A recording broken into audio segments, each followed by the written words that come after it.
price of freedom is death. We're coming to get our check. Black First brothers and sisters, welcome to the Afro Elite YouTube channel. Thank you every single last one of you all for watching. We have much to discuss this evening because Pastor Jamal Bryant is leading the charge in a massive nationwide boycott of many big retail stores, mainly Target, because of Target's rollback of DEI. Now, Target is not the only victim of this massive boycott, or what he calls fast. Walmart is also going to take a hit from this. So you have the retail store Target and you have the retail store Walmart, but mainly Target is the one that Pastor Jamal Bryant is sending up there saying that we need to take charge of, and we need to take initiative to show that we are not going to support them. We are not going to waste our precious black dollars supporting DEI or supporting a retail store that does not support DEI. Now, as we get started, as you guys are piling in the room, I appreciate every single last one of you guys for being here. Thank you guys sincerely. I really, really appreciate you all.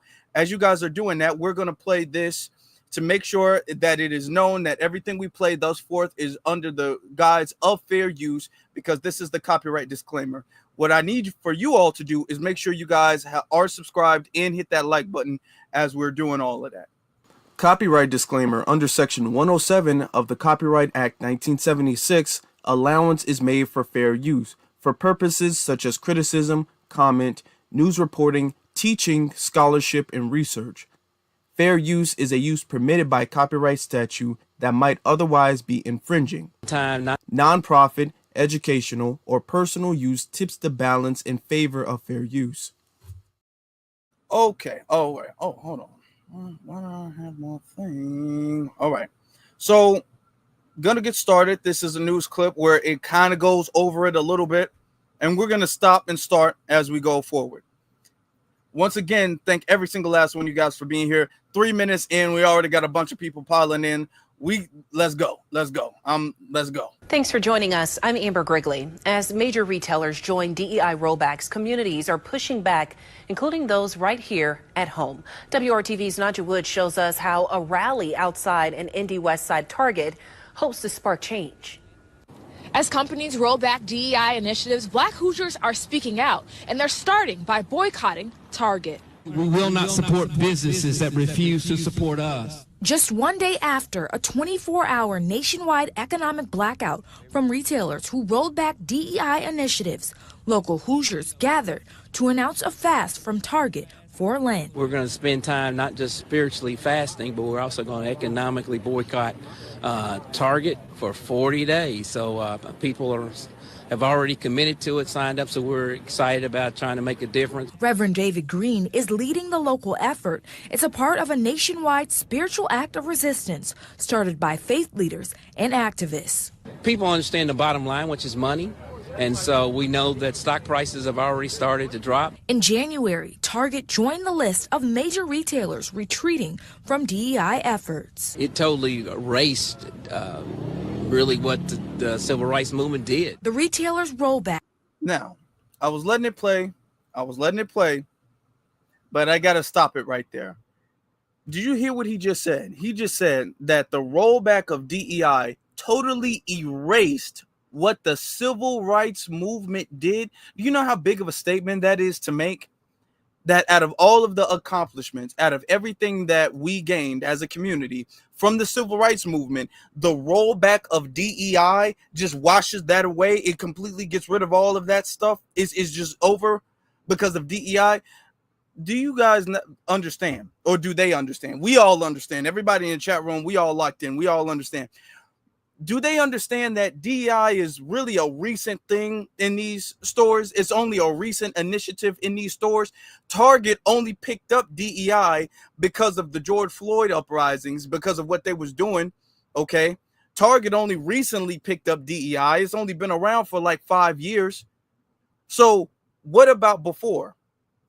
What about before? Was the civil rights movement ineffective? Did we not benefit? See, this is the thing I was saying when we did the thing with Al Sharpton, with his thing with DEI. They literally keep framing DEI as if DEI is discrimination. And without a DEI policy in the stores, that means that stores, Target, Walmart, all of these restaurants or whatever the case is, they can be all like, hold on, blacks, you got to shop on this side of the store, and the whites get to shop on this side of the store. Hold on, man. I know you're pregnant, but that is a white-only bathroom. You cannot go into the white-only bathroom. You can go around back. There's a shed in the back, and you can do what you got to do in the shed in the back, but you cannot go in the white-only bathroom. That is not happening. That is not happening. That's one of the things that the civil rights movement was fighting against. So, to be very honest, it's actually disrespectful to say that the work and effort and accomplishments of the civil rights movement has just been vanished or has been rolled back into really any degree because of DEI, especially when you know for a fact that DEI benefits white women almost primarily. Primarily, almost totally. We damn near really don't get any type of benefit from DEI. We all know the data and we all know the statistics, and the people who are signing up with these protests, the people who are leading these protests and acting as if they're activists and acting as if they're civil rights leaders, they all know this too. And I'm going to show you they all know. They all know. All of them do. But let's continue. Follows President Trump's push at the federal level to halt DEI initiatives. Governor Mike Braun also following suit at the local level, signing an executive order to replace DEI with Merit Excellence and Innovation, or MEI. We're directing agencies to examine policies and procedures to ensure compliance with recent Supreme Court ruling, and we are closing the Chief Equity, Inclusion, and Opportunity Office. It's a move 20-year business owner Kyle Bibbs thinks will hurt him and other minority businesses. We had a seat at other minority businesses. Keep that in mind. Minority. Okay. the all table right. With those programs, and with them going away, we may not have that same opportunity. A lot of uncertainty. That feeling is why Bibbs joined the Call to Action rally on Saturday. It just can't be today. It can't be for the next 40 days. It has to be something that's going to be continuous. We have to do a multifaceted steps in terms of pushing back. This is just step number one. It's not just about Target. Nadja Woods, WRTV. Okay. And they got all of these folk out here parading a bunch of. Now, I want you guys to take a good look at this image. Let me make it big. Let me make it big for everybody to see. Take a good look at these images right here. They got black folk out here. And this is what the cameras make sure that they do. Now, when it comes to all of the protests, when it comes to all of the outrage and all of the media, they only show black people. Black people are the only people they show. You would think, if you were unaware of the actual statistics of DEI, you would genuinely believe that DEI was something specifically for black people. That's what you would believe just based off the imagery, just based off of the people that you see out in the public who are outraged about the termination of DEI. That's what you would genuinely believe. But that's actually not the truth whatsoever. Now, Pastor Jamal Bryant, I got something to say about that, brother. I got something to say, and I use brother lightly. I'm gonna be honest. Dude, this is exactly what Dr. King was talking about. This is exactly what these types of preachers are exactly what Reverend Dr. King, Dr. Martin Luther King Jr. was talking about. When he wrote that letter to the black church and he said, hey, if essentially, paraphrasing, if y'all don't get it together, people will start abandoning the church. Okay? Because the church is supposed to be an epicenter of empowerment. Okay? It's supposed to be an epicenter of righteousness. of goodness. But what these modern day, and I'm not sitting up here saying that this is everybody who is Christian. Let me be very clear. I'm not trying to say this is every single pastor or every single church, that being very, very, very clear. But these pastors out here are nothing more, literally nothing more than really agents, a lot of them, suspects, a lot of them, and a lot of these people are Democratic shills. A lot of these people are Democratic shills for the reason because they need donations. They need big donations. So that's why when Biden, Obama, Kamala, when they want to come to the black church, the pastor opens the door for them because they need that money coming in. Why do they need that money coming in? They need that money coming in because the community has essentially, and I'm not just saying this is about Christianity, I'm talking about the actual black churches, okay? Especially the big ones, the major ones, because the community has abandoned them. There's a record drop turnout when it comes to that because they see what the pastors and the leadership of the churches are on. Okay, take case in point, Jamal Bryant. Now, I remember Jamal Bryant when it came to the Harris election, when it came to the Harris campaign, not election, because she didn't get elected. Do you guys remember what she said, what he said? Y'all take a look at this. Remember this? This is the person who's in charge of the 40-day quote unquote fast of DEI because of Target because of DEI. Don't know how to support a sister. Yeah. You said something is wrong with brothers who don't know how to support a sister. Yeah. Full stop. And Mordecai was man enough to know that in order for me to be a man, I got to know how to support a woman. Something is wrong with brothers who don't know how to support a sister. Okay. The sister, I know you guys are confused. I know you guys are probably confused. Y'all like, what black woman could he possibly be referring to? What black woman is he referring to? I want you guys to understand he's not referring to a black woman. He's referring to Kamala Harris, okay? But when they were campaigning, they were saying she was a black woman, all right? And he's saying that something is wrong with black men who don't support a sister. Something is wrong with us. And you got all of these sisters in the crowd. This is what's going on. If we're going to be honest and talk about the real issue, this is what's going on with the black church. This is why you don't see, especially a lot of young black men participating in the black, especially the major black churches that get the TV shows and the interviews and all of the camera and the $1 million donations. You don't see black men attending that. You really don't. You can look at the crowd right here. Let me make it bigger for you. You can look at the crowd right here. And do you see a male in the crowd at all? Or do you only see females? And then the females you're seeing are wearing pink, AKA. They're all part of the AKA, the fraternity, because they have another agenda. They do. They do. They have another agenda. This is why his plan didn't work. Because essentially the youth don't really respect his opinion that much. He don't have no sway in the streets. He's not a Dr. Martin Luther King. Dr. Martin Luther King could lead millions of people. Okay? Dr. Martin Luther King, that person, this brother, okay, this Reverend Dr. Martin Luther King, he could lead the black church and he could lead people outside of the church. See, that was the special thing about Dr. King. Dr. King, and I say fraternities, I meant sororities if I said fraternities. Okay, it was a sorority, all right? Dr. King, he could lead people and inspire people, and people could get behind his agenda, even if they were not Christian, even if they were not super religious, even if they did not attend the church, because Dr. King, his message was essentially about ending black subjugation. His mission was about ending black subjugation.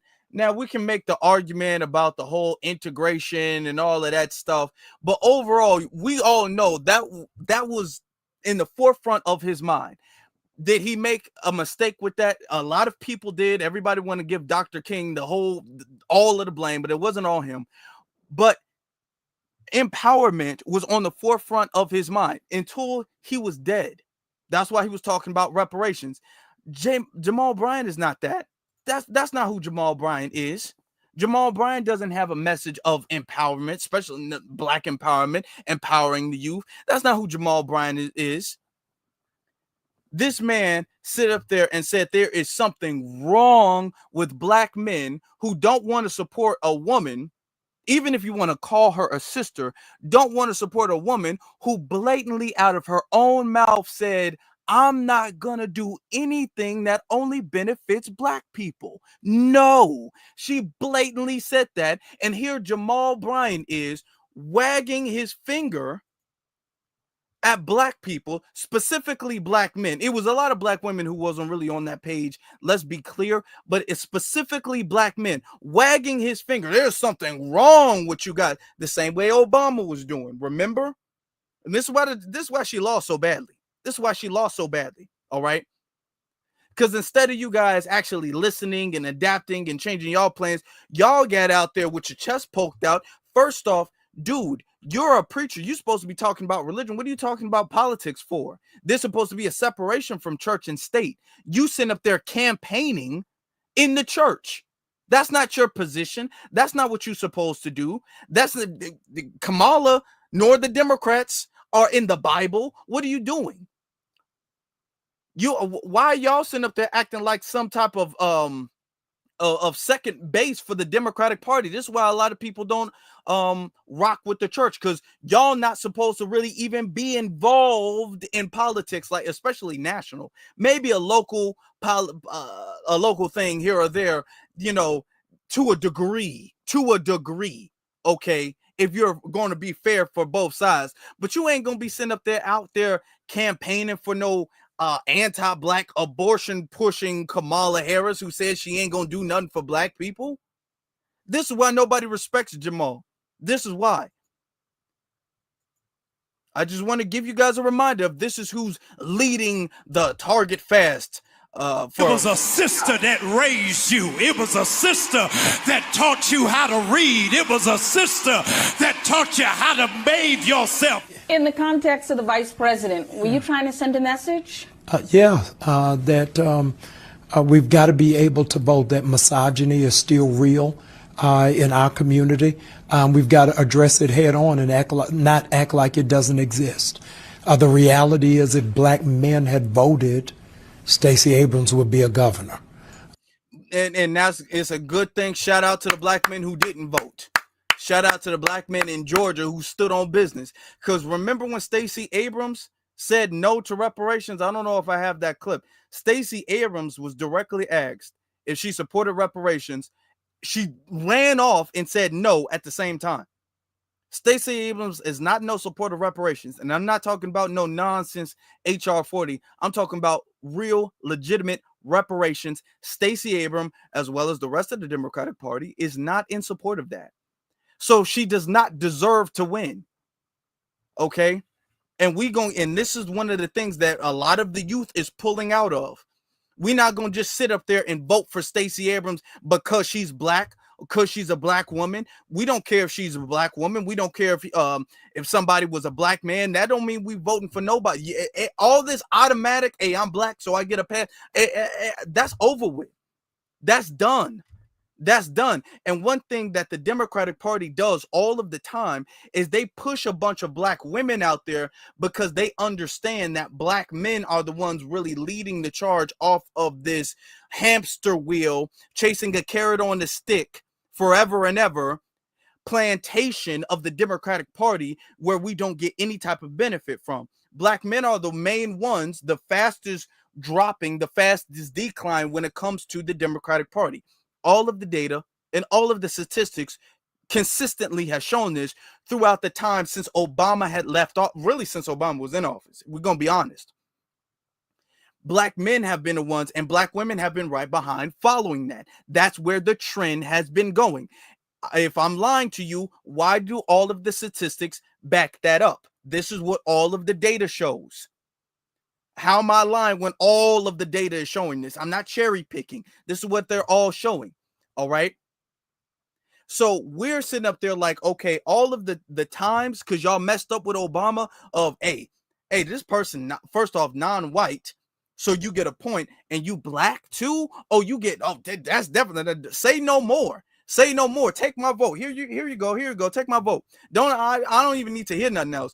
I know you look like my cousin. You look like me. You look like my dad. You look like my grandpa. That's all I need to know. I'm not even trying to hear nothing else. You black, that's it. You a pass. Okay? You get a pass. Now, really, they really did that with the Democratic black. But okay, but most of the politicians who was running Democrat anyway. But Obama messed that up. Because Obama, the second he got in office, he's all like, I'm not the black president. I'm the president of everybody, or something to that degree. And black people was like, what? Are you serious? And then the Trayvon Martin thing happened. And he was like, Trayvon, if I had a son, he would have looked like Trayvon. He would have looked like him. Because he's black and I'm black. And Michelle, my wife, Michelle, she's black. Okay, goodbye. That's what Obama was. And we was like, what? Oh, okay. All this black faces and high places stuff, that's over with. Oh, that's done. That's done.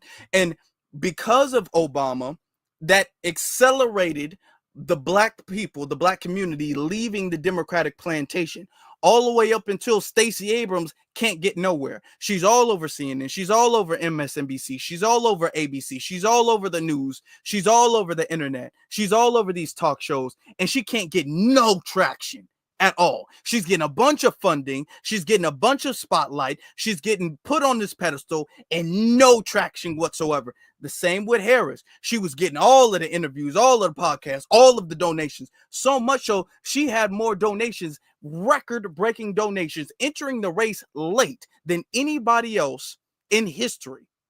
And lost, got mopped. Get no traction whatsoever. All of the black faces and the high places stuff is over with. And the thing is that Dr. King, he would have backed what we're saying up. He would have been saying, you can't just be black. That's just not enough. You can't just have dark skin. That's just not enough. You can't do that and then be pushing a Democratic agenda for the white Democrats, not even the black Democrats, just the white Democrats, and then talk about, well, I'm black too. Dr. King wouldn't have went with for that. Malcolm X wouldn't have went for that, but Jamal Bryant is going for that. And he's sitting up there, got the audacity to wag his finger at black men talking about, you don't support a sister. Didn't the sister bathe you? Didn't the sister raise you? Didn't the sister teach you how to read? Didn't the sister cook you breakfast, lunch, and dinner? That's what he's sitting up there doing. This is why nobody respects him. This is why nobody respects him. Why he has absolutely no influence. And so I think that we've got to do some real redress, that after racism, the biggest ill in America is sexism. And what are you doing about racism? The biggest ill in America is sexism. And this is one of the other reasons why, is because y'all keep pushing out a lot of these female politicians to run. And then when they don't get the male vote because they're bad candidates, when they don't get the male vote, you say it's sexism. Now, if Stacey Abrams was Stanley Abrams and he didn't get the vote, it wouldn't be sexism. It wouldn't be because, oh, well, y'all just don't like black men and y'all just hate black men. It wouldn't be because of that. It would be because, oh, well, you didn't do well enough to get the vote. And it's not because of your sex or gender. That didn't hold you back at all. You just didn't do well enough to get the vote. That's what it would have been. But because she's a female, then it's all like, well, you was really, really overqualified, but you know for a fact that black men just don't got this toxic masculinity and they're very insecure when it comes to being led by women, so they weren't going to vote for you anyway. That's what he's on. That's what he's on. I want you guys to understand these are the Democratic shills who parade. I don't even want to call them a pastor, but parade as pastors to lead black people. This is who we're dealing with. I think it's part of the responsibility of this generation to deal with it head on. Yep. And oh, don't worry, we're dealing with it. We addressing it. We're definitely dealing with it. Let me get to some of these super chats real quick. Terrence says, this is a Democrat-led propaganda push. 100% true. This is a waste of time. This is not a grassroots. This is not the grassroots. This is not B1. This is not foundational black freedmen. This is paid Negro shilling for a party. 100%. I fully agree. I 100% agree with that. From start to finish, this ain't from us. This ain't genuine. All right. This is a Democratic agenda. 100%. Thank you for that. And now our sister Stephanie says, these churches are supposed to be representatives for the community, but too many of them turn out to be a bunch of den of thieves. That's one. Yeah, honestly. And that's a sad commentary, but she said it 100% correct. Thank you so very much. Thank you so very, very much. That's 100% correct. Okay. And the problem is not going to get solved until we actually address the problem. Jamal Bryant and Reverend Al Sharpton and all that, y'all are the problem, because you guys are not even really at this point preaching the word of God. You're not even really doing that. Okay. You guys are a filter for the Democratic Party, like a religious filter, because you know there's a contingency in the black community that still goes to these churches, that still wants to listen and be led by a pastor, and you guys are the Democratic plants in these churches. So you guys can quote the Bible here or there, but really you guys are trying to keep people boxed into this Democratic plantation. You're like overseers disguised as pastors. Do you guys know, we really have to get deep with the history of this.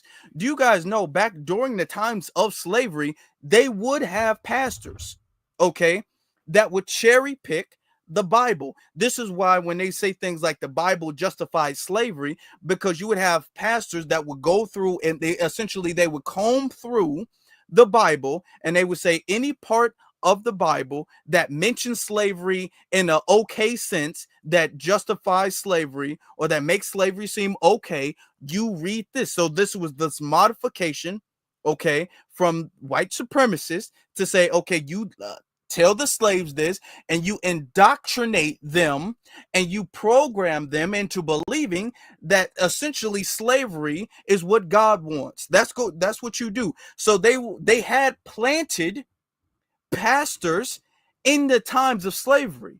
So this is essentially what we have today. Now, this is not to say, and I want to be very clear again, this is not me saying that everybody who's Christian, everybody who goes to church, or every pastor is on this type of time. This is not me saying that, but this is me speaking directly to the mainstream ones like Al Sharpton and Jamal Bryant and all of them. All right. So I just want to be clear. All right. So he gets on the thing and he talks about DEI, right? So you got more clips about it. And when I told you guys before, they know DEI is not even for black people. They already know that. They're going to expose it. All right. The more you let them talk, the higher the chance that they'll expose it. And that's what they do all the time. Listen. Civil rights groups like LULAC, the NAACP, the Urban League, and others are coming together asking people not to purchase from major corporations that are rolling back their DEI policies. The national movement starts here tomorrow. Fox 26's Leslie Delaspore is with local leaders about the effort here. Leslie. Yeah, so DEI stands for diversity, equity, and inclusion. And many of the groups that I spoke with today say they're concerned about these big companies rolling back on those policies. The groups that I spoke with today also said in order for this boycott to work, it's going to take more than one day and serious sacrifice. DEI never elevated the incompetent. DEI gave the competent access to opportunity. People are being affected all over, and these stores who support the policy don't deserve our dollars. African American and Hispanics have a combined economic power of over $5 trillion a year. African Americans and Hispanics. Okay, just keep that in mind. Is then now they pushing the black and brown thing, African Americans and Hispanics. Now with the other picture, when it comes to the protest, let me show it again. Saturday. When it comes to the protest, I want you to see the image. This is what the news. Where is it? Hold on. No, it's Going away somewhere. Where is it? When it comes to the image, you see black. Where's the Hispanic people? That's what I want to know. Where's the Hispanic people? Even if you want to say African American, which makes me know how out of touch you are. Because the black grassroots, we don't even use the term African American no more. But where do you see Hispanics in this picture? Is it just me? Do I have a hard time seeing it? I know some people got hats on and glasses and masks on, but where's the Hispanics here? Because all I see on the front lines of these people leading these protests are black. Those are the only people I'm seeing leading the protest. Those are the only people I'm seeing the camera showing. Those are the only people I'm seeing with signs. I don't see no Hispanic people. But yet when it comes to the press conferences, they be all like, yeah, blacks and Hispanics. Because they know for a fact that it's not just black people. Okay? And the Hispanics actually take precedent when it comes to the benefit of DEI. All right? We're saying don't shop and don't spend money with those who are supporting inequality, inequity, and injustice. We spend too. I want y'all to understand, even with DEI, do you honestly think that Walmart liked black people? Can we ask this question for real? Do you think DEI, do you think when we had DEI going on a couple years ago, do you think that meant that Target liked black people or Walmart liked black people or Amazon or any of these places that used to implement DEI initiatives in their corporations and companies? Do you think that means that they like black people, or even not even like black people, don't hate black people? No, that don't mean that. Too much money in Walmart, too much money in Target to have been dissed the way and disrespected the way we've been disrespected by their changes in policies. And I want to remind everyone. Listen to this, y'all. Listen to this, y'all. Listen to this.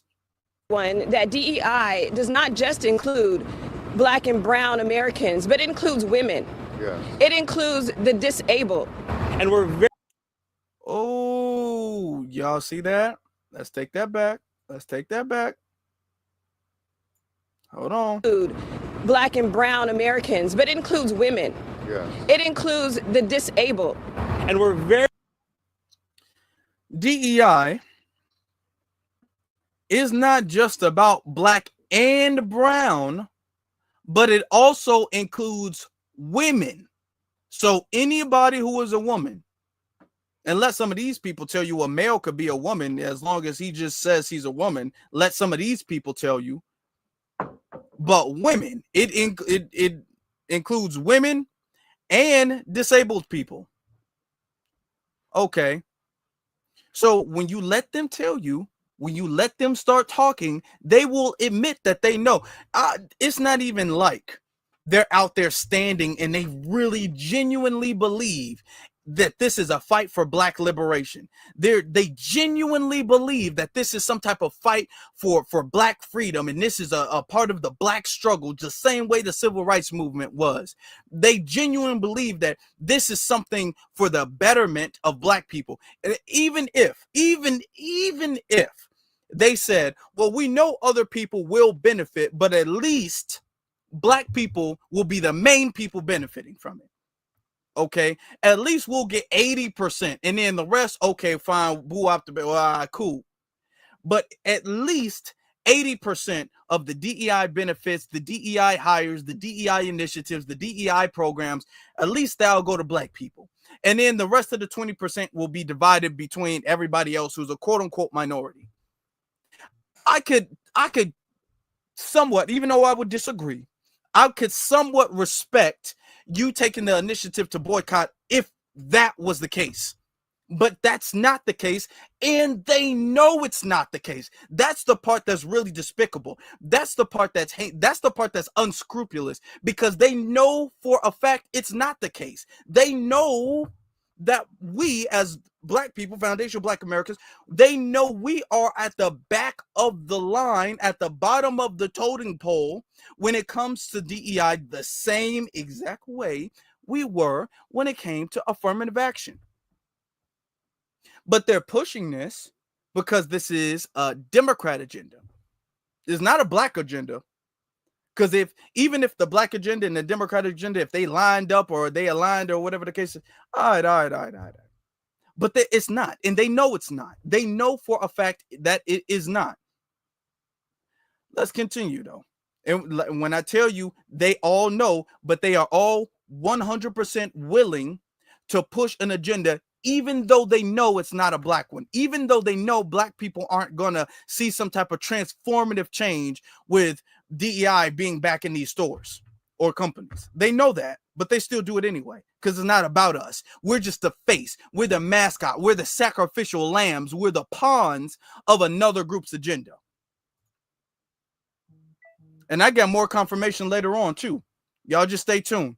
Y'all, please, if y'all are here, if y'all this y'all first time or whatever, y'all make sure that y'all hit that thumbs up button. If y'all ain't hit it by now, y'all make sure y'all hit that thumbs up button. Also, make sure y'all hit that like button. All right. I said the like button and thumbs up button like they two different things. Also, make sure y'all hit that subscribe button. Very concerned about many of the policies which are being created by the federal government, not the least of which is the destruction of the diversity, equity, and inclusion policies, which has led to many minorities being fired.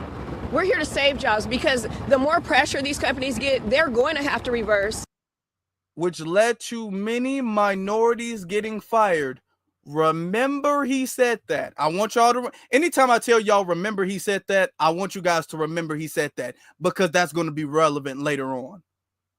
If they want the money that they've been collecting all this time back. So it will ultimately save their jobs versus hurt their jobs. We have communities, even within Harris County, the Walmart's the only thing in there. That's all they have. There is no mom and pop. So what do? It's like she said, reduce your spending. We've got to make an impact. And if you do that enough times, it shows. This is a complex issue. There is no easy 1, 2, 3 cake cutter solution to this. There's going to be some sacrifice required. And at 6, I spoke with an economist who talks a little bit more about the impact this boycott could have. Reporting from South Houston, Leslie Dellis for Fox. Now, we know for a fact that the whole 40 days, calling it a fast, all of this stuff, this is really Jamal Bryant. This is really him. This is his agenda. This is what he's pushing. This is his whole thing. He's the one who's doing all of this to push it, to call it a fast, to call it all of this stuff. That's him. That's what he's doing. All right. So we have for you guys this evening, we have a whole we have a interview. Okay. We have an interview for you guys this evening, and I want you guys to check this out. Now, I hope you guys hit that like button. Shout out to Nightfall Drop and Randall. Thank you very much, family, for the cash apps. Thank you so very, very much. Y'all listen to this. Now, when I told you guys that they all know, but they don't care about Black people, and he's an agent the same way the pastors were in the plantation, the few of them who could read, and they would, first off, Black people on the plantation weren't allowed to read, so much so that if the slave owners knew that you knew how to read, you could lose your life. They would kill you just for knowing how to read. That's how serious they take their propaganda in their programming. I want you guys to understand white supremacy's main thing, their main source of control, their absolute main source is programming. Okay. Essentially, it's mind control. They get nowhere without mind control. These are not people who are scientifically more advanced. These are not people who are geniuses. These are not people who are physically stronger. These are not people who are that. These are people who know how to program. These are people who know how to push propaganda and manipulate the minds of certain people. This is how they control. All right. This is how they were able to keep slaves for such a long period of time, slavery going for such a long period of time, because they were able to mind control and program to the slaves that this is where you belong. They were able to control and mind the program in the slave's head that, hey, this is not wrong. Slavery ain't wrong. Me being your slave master is what God said. You can't get mad at me. This is what God said. You're supposed to be picking this cotton for me. This is your mission in life, to serve me. I'm your master. I'm not bad. I'm just doing what I'm supposed to be doing. You can't get mad at me. They were able to mind control many, not all, but many of the slaves into doing that. The few slaves, somebody in the chat room said it exactly. The few slaves who actually did learn how to read and actually found out truth about the programming and went through anti-programming and counter brainwashing, like our brother Nat Turner, like our brother and also ancestor Frederick Douglass. They were able to fight against that because they understood that it is programming. In the chat room, you bring up exactly indoctrination. All right. This is how they keep control. And a lot of the times they do that with certain agents there, certain fake leaders there. A lot of these fake leaders are sometimes political leaders, and also sometimes they are religious leaders as well too. All right. And they are deliberately there to act as if they're here for our best interest, but to keep us in this box, to keep us from actually making that true success. They're there so we can continue the treadmill, okay, without ever really realizing that we're running on this damn treadmill. That's their mission. That's their mission. Just like Jamal Bryant. Look at this, y'all. Here with us. We truly appreciate it. For those who do not know, Pastor Bryant, of course, is the head pastor at New Birth Missionary Baptist Church here in Atlanta, Georgia. Pastor Bryant, I know that you have called on a 40-day boycott from Target, of 40 days of prayer. We know that Target is among other companies deciding to roll back DEI initiatives per the request of President Donald Trump. Our question tonight is, why Target specifically? We know that there have been several companies to call for these rollbacks. Why are you focusing on Target? Well, Target is the first. It will not be the only. Because they are publicly traded, we were able to get demographic data and discovered that the African-American community spends upwards of $12 million a day.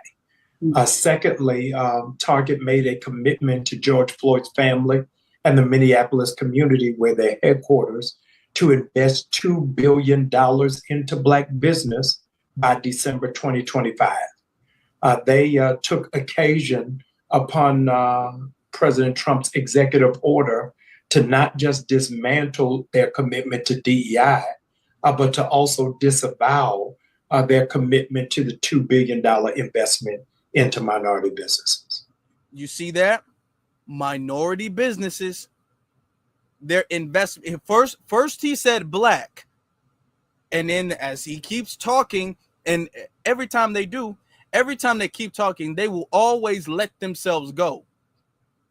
Because the reality is, they all know. The reality is, it's not only Black. They all know that. Ain't none of them confused. None of them think is anything different. Different. None of them think is anything different. All right? Please don't. We've asked for 4 things. They're all listed on our website, targetfast.org, that they would invest $250 million into Black banks of their choosing, that they would walk alongside 10 HBCUs and their business programs, that they would stand by the commitment they made to the George Floyd family and community, and that they would reinstate their DEI commitment. How do you respond to critics who say that these boycotts also impact the employees, the workers of these places? Yeah, I think that this is a time to really thrive in minority businesses. Excuse me, y'all. Had the hiccups again. I've been having the hiccups on and off today. Dude, did you guys hear he said minority? Again. This is now she asked a very legitimate question. There are black people who work at Target. All right. That's a legitimate concern. There are black people who work at Target. If Target is making less money, then that means that there's going to be less hours. All right. No overtime. There's no need for overtime. Ain't nobody going to the store. That means the black people who work at these places, they're going to lose out. Also, that means the black people who do business with Target, like the brands and all of that stuff, that means that Target, because not receiving that much income, that means that Target is going to have to roll back on all of that stuff. So this will, by proxy, hurt the black people who do business and to a degree rely on Target for income. Excuse me. I'm going to get rid of these hiccups in just a second. Y'all continue listening. Overwhelming majority of black businesses only have one employee, and that's the founder. And so when people sign up for Target Fast, we send them a digital directory in partnership with the U.S. Black Chamber of Commerce of 300,000 black businesses across the country. When these businesses are able to scale, so will the employment. So we're hoping that they will happen, growth will happen in tandem. And what do you say to those who rely on Target? Maybe Target is their only source of groceries in their neighborhood to get affordable goods. Yeah, that whenever it is that you have a protest, it is synonymous with inconvenience. Those who were in the Montgomery bus boycott, many had to walk to work for well over a year. Others had to carpool. So I think that it is a temporary inconvenience to make a long-term impact. Here's the thing that is very despicable, that they're comparing this boycott agenda to the Montgomery bus boycott. That's despicable. First off, that happened in the 60s. Okay. A lot has changed. This is the year 2025. A lot has changed. All right. But what's despicable about that is because with the Montgomery bus boycott, it wasn't minorities have to sit at the back of the bus. It wasn't that. It wasn't black and brown, because Hispanics got to sit in the front. If y'all didn't know that, Hispanics got to sit in the front of the bus. It wasn't blacks and women have to sit at the back of the bus. It wasn't blacks and gays had to sit at the back of the bus. It was just blacks. Just black people had to get up and walk all the way to the back of the bus. It was just black people. Okay. So he's invoking a boycott of something that only negatively affected black people to something that doesn't even affect black people 5%. 5%. Black people, I could almost see if it was like a 50-50 benefit. Black people don't even benefit from DEI 5%. And we got to make a sacrifice like the Montgomery bus boycott, which harmed us 100%. This is why you can't even compare the two things. Let's continue. Do you believe that corporations should be obligated to have DEI initiatives? When you consider how much revenue and commerce the African American community brings to these corporations, I don't want them to feel as if they're doing us a favor We're looking for partnership. That's why we're asking 100,000 African Americans and Christians to sign up at targetfast.org because numbers don't lie and the data will speak for themselves. And so I'm hoping that we'll be able to really render the numbers to them because they still got to sell paper towels, still got to sell shampoo, still got to sell shoelaces and school supplies. And our community has stood steadfast with Target through the years, and we're hoping that they'll stand with us in this season. Y'all give me 1 second.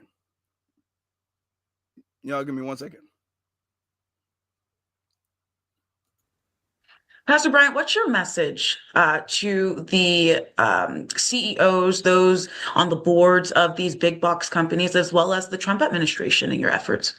Is that African Americans have $2 trillion worth of spending power. We are the 12th wealthiest nation in the world, exceeding places like Switzerland and Norway and Iceland, and that we ought to be looked at as consumer partners that we are. We're not looking for a favor, we're looking for respectability, and corporations are not showing us that. The reality is, Faith, African Americans are not the number one recipients of DEI. White women are. But still, to make America great, I think that we've got to look out for everybody in order to have equal access to the starting line. Whoa! Did y'all hear that? Hold on. Let's take that back, shall we? Let's take that back. I think that we've got to look out for everybody in order to have equal access to the starting line. Women are, but not the number one recipients of DEI. White women are, but still, to make America great, I think that we've got to look out for everybody in order to have equal access to the starting line.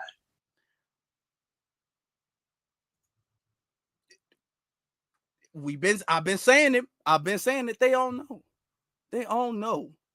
Ain't none of them fooled. None of them not know this information. This information is very well known. Every single last one of them know this information. Every single last one of them do. She didn't even bring this up.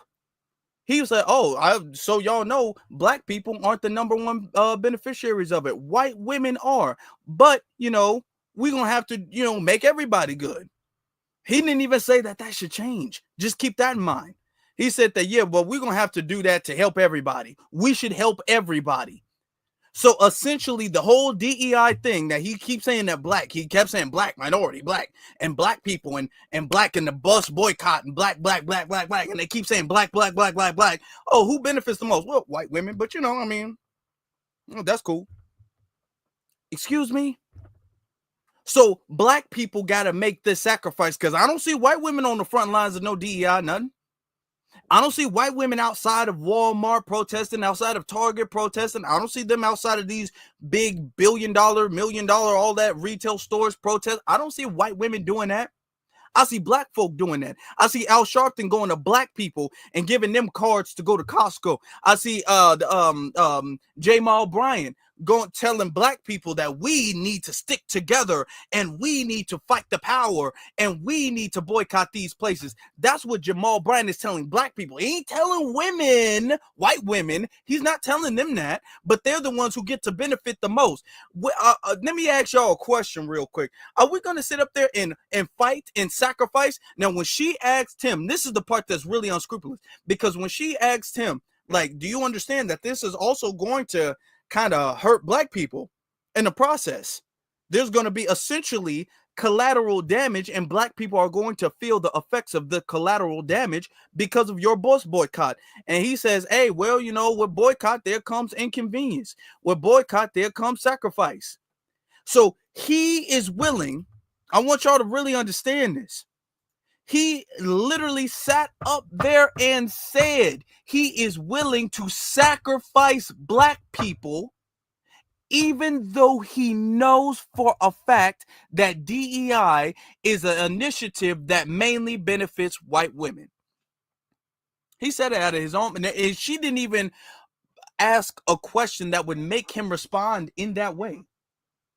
He just said it. He knows. This is why I said before, all of them really know what DEI really is. They keep making it seem like DEI is just this thing that is a civil rights thing, like the other clip I was showing you guys before, where he was all like, I feel like our civil rights has been rolled back because of DEI. He's literally saying, well, I mean, I know, but at the end of the day, well, we got to look out for everybody. But here's the thing. Here's the part that I have an issue with. Who's looking out for us? Who's looking out for us? I don't see white women boycotting a damn thing on behalf of what is in the best interest of black people. I don't see no other group of people at all, ever boycotting or doing anything that would slightly put them in a slightly inconvenient situation for black people. Ever. We don't get no boycotts. We don't get no protest. We don't get no inconvenience, nothing. We are not to interrupt their day. But yeah, we on the front lines boycotting and inconveniencing ourselves. And I'm not sitting up there trying to campaign for Target is not black owned, or Walmart or Amazon. I'm not campaigning for these companies. Y'all don't want to spend y'all money there. It's fine by me, 100%. But I'm saying the cause. We're sitting up there leading the protest of a cause. We're leading a cause of something that we know is not even for our best interest. That's the problem. Let's let him finish this interview. We only got a little bit left. I know at the beginning you had mentioned that Target will be the first, but not the only one. We started this campaign just 2 weeks ago. Some 73,000 people have already signed up. We're endeavoring to get to 100,000 by Wednesday. We're calling it a fast, not a boycott, because it's a spiritual journey.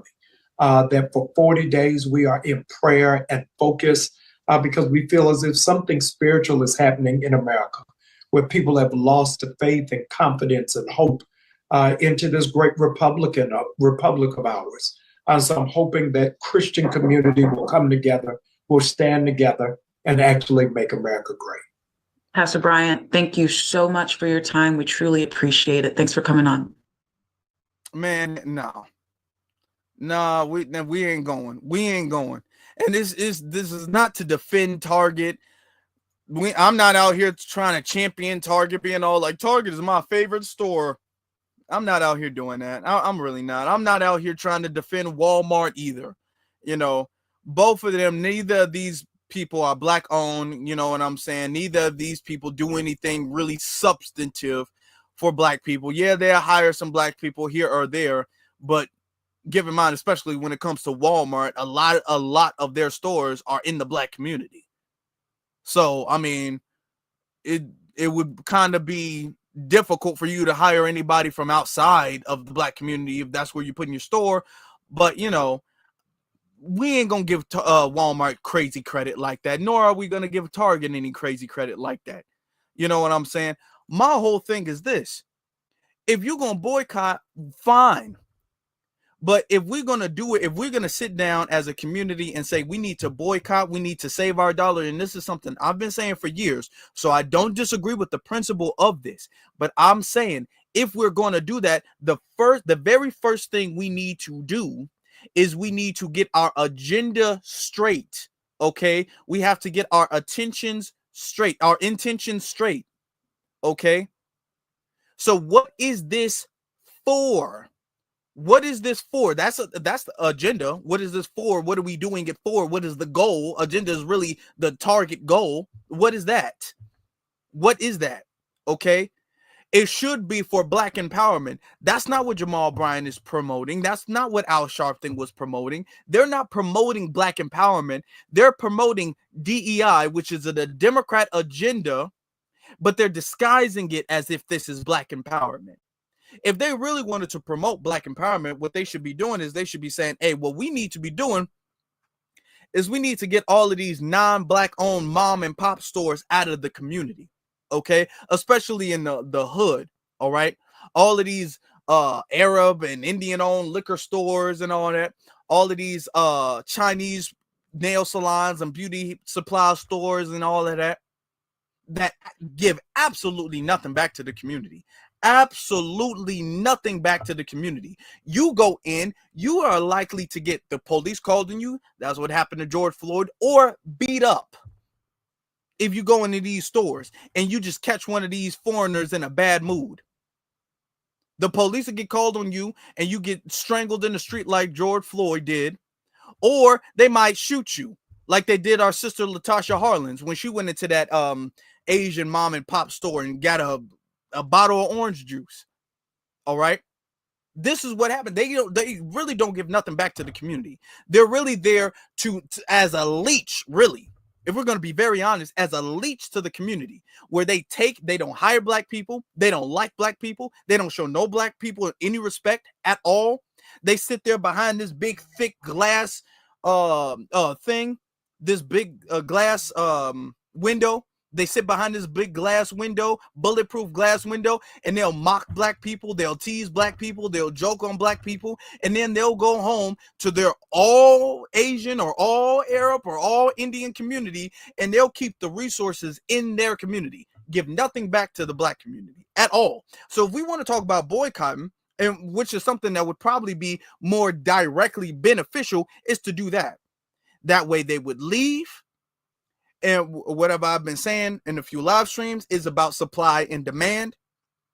So if they leave, there's still going to be a supply. Let's say, for instance, we're going to say this for an example, because we got to think about it from a business point of view. If we boycotted a nail salon, right? You know, black women, they go get the nails done, they get the feet done. Okay. We stop shopping at the Asian nail salon. They're not making any money. They have to leave. If they're not making any money, it costs them money to be at that location. The reason why they're in that location is because they're receiving more money than they're paying. But if they wind up paying more money than they're receiving, they will be forced to leave. If they are forced to leave, there is still a demand for a nail salon in this particular neighborhood. This is where we come in and we supply this demand. And I've been saying this for like a year at least. That's really what we should be on. We should be on not just boycotting for no DEI or no partnership. We should be thinking about getting them up out of there. We should be thinking about replacing them completely. That's really, if we really gonna go there, that's really what our agenda really needs to be on. And we could start off small. We can all say we don't have to start off with every single thing. We could start off kind of small. You know what I'm saying? Or we'll say just the beauty supply stores, or just the nail salons, or just the Arab mom and the pop stores, or whatever the case is. And we can do that. Squeeze them out. They leave. They're gonna be high. It don't matter. That's not our problem. They leave. Bam. We get in there. We supply that demand. We do it to the next thing. We supply that demand. We can essentially have our own Black Wall Street again. That's how we should be thinking about it. Not trying to bring back no DEI. If we really thinking clearly, you gonna put all this effort into making sure Target got a DEI initiative, even though you admit that it mainly benefits white women. You saying, hey, it gotta benefit everybody. I mean, that's cool. If we're gonna do something, let's do it right. But I got some more stuff to talk to y'all about. Let me get to the super chat. Brother Abdul Salam says, B1 to you, brother. Thank you so very much for your support. And then Carlet says, with a $50 super, thank you so very much. I love y'all support. I really do. Says, the last time I was in a church, most of the seats were empty, and that was last summer. They don't do anything substantial for the black community. A shame. They don't. And this is why you're seeing, especially the younger, because you still got old folks, you know, who just gonna go regardless. But the younger people, they're losing more and more influence over them. And this is exactly what Dr. King was talking about. They're losing influence over the young. The only influence that they have today, nowadays, the only influence they have is people who are just, first off, got another non-black agenda, or people who are completely emotional and they cannot see logically or think logically, like this guy. Remember this guy? who was screaming and hollering and hooping and hollering. So y'all finna start discriminating us? Huh? Is y'all finna start discriminating us? So y'all telling me if I want a job here, I can't work here if y'all don't like me? That's what y'all telling me? Don't say nothing, officer. Hello? Y'all finna start discriminating us, Target? This what we doing? Is this what we doing? Y'all quiet in this. Where the work is at? I got kids. I need a job in this motherfucker, man. What's going on? Y'all finna follow Trump and his rules? Don't say. Let's fuck up. We got kids out here. Y'all fucked up in here. Y'all, let me talk to my black brothers, okay? This is not how you lead anything, okay? As black men, we cannot be out here just essentially making a damn fool out of ourselves like this dude just did. This dude, now I don't know if he doing this because he just completely emotional, because we got that, okay? We got brothers who out here just doing emotional stuff, and then we got clout chasers. He might be doing this because he's like, oh my God, this is gonna get 1 million likes on TikTok if I post this on TikTok. Look, I'm in Target. I hate you guys. Y'all hate me. I hate you. Like, okay. And that's another thing too. You can't be an effective leader if you get this desperate crave and desire and damn near dependency on attention. You can't do that. And I'm talking about black men specifically. We can't be effective leaders in the community, especially considering the shape our community is in, if we got I want attention at the forefront of our mind. We can't do it. It won't work. Okay, we will never get anywhere, because what that means is that instead of making the smartest decision, the wisest decision, which in a lot of cases is to be quiet sometimes. In a lot of cases is to maintain your composure. A lot of cases is to be logical and silent sometimes. A lot of times, to be honest. Sometimes you got to turn up, and that's true, but sometimes it's about being quiet and calculated, okay? If you're not going to be an effective leader, if you want attention all the time, if you want a camera in your face all the time, if you want to be viral all the time, if you want the spotlight all the time, because what's on your I'm dropping the cup. What's on your agenda is I want to be seen, okay? And if you want to be seen, that means you're going to put being seen in the forefront of your priority list over what is best for the agenda, what's best for the cause, what's best for the mission. That what let me ask you guys, what is this supposed to do? What is going in Target, hooping and hollering at you're not even talking to the CEO, you're not talking to the manager or anything like that. You're not first off, it's not their decision to roll back on DEI anyway. You're not talking to them. This man is sitting up there hooping and hollering at some customer. It looked like the store is closing. Because let me tell you something. I used to work at Target, and I was a cart attendant. I used to tell you guys that. Okay. So when they got carts like this all lined up, that either means one of two things. The store just opened up or the store is closing down. And if it looked like nighttime, so I don't know, I'm not sure. The sun might not be up, not sure. But let's be honest. This looks like Stephanie, yeah, you worked at Target too. So she knows the store either just opened up or the store is closed or the store is closing. Okay. What are you thinking you're going to do? Hooping and hollering around the checkout and then leave. What is this supposed to do? Discriminating us? Huh? Is y'all finna start discriminating us? So y'all telling me if I want a job here, I can't work here if y'all don't like me? That's what y'all... Okay. And was this about you get a job application, you turned in a job application or a resume and they didn't call you back? Or is this something else besides DEI? If I want a job here, y'all not, dude, you hooping and hollering. No, you're not going to get no job here now. And then you as a grown man, and you claim you got kids, post this on the internet. No, ain't no if I was a hiring manager at any Target, I'm not hiring you. Y'all telling me, don't say nothing, officer. Hello? Y'all finna start discriminating us, Target? This what we doing? Is this what we doing? Y'all quiet in this. Where the workers at? Ain't no workers because the place is pretty much either closed or not open yet. I got kids. I need a job in this motherfucker, man. What's going on? Y'all finna follow Trump and his rules? Don't stay. Let's fuck up. We got kids out here. Y'all fucked up in here. Yeah, these are the people. I want you guys to understand. These are the people who get led by Pastor Jamal Bryant. These are those people.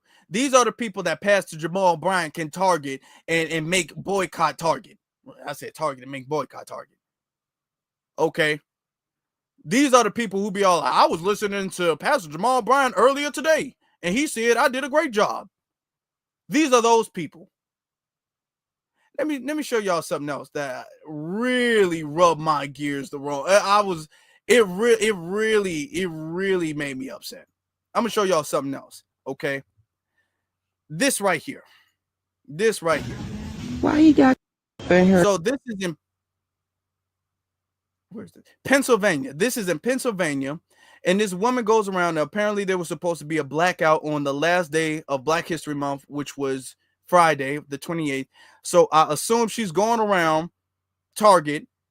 And what I don't like is she's checking Black people for being at Target. Look at this. To find my sister.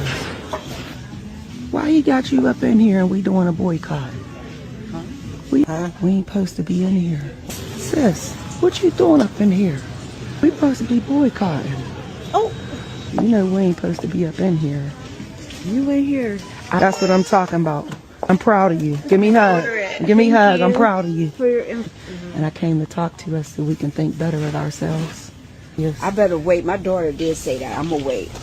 It's up to you, but No, I appreciate you holding me accountable because I know I'm not supposed to be in here. we supposed to be boycotting because we ain't supposed to be up in here. We boycotting. We're boycotting. No. I'm telling you, it was a few. It was a few. I'm not talking about one or two. She's going to like a lot of Black people. Have y'all counted on your hand? How many Black people is this that she stopped and talked about some boycott? We ain't supposed to be up in here.